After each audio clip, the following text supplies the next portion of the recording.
Oggi vi insegno come si fa il cappuccino.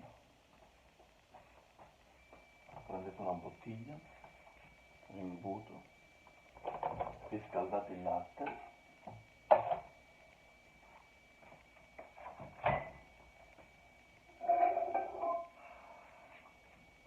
bello caldo, versate,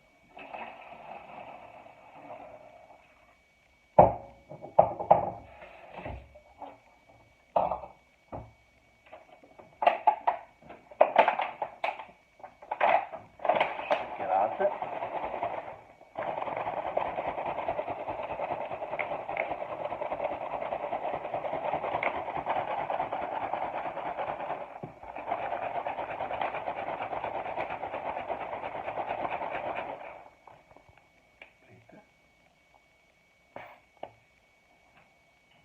e versate.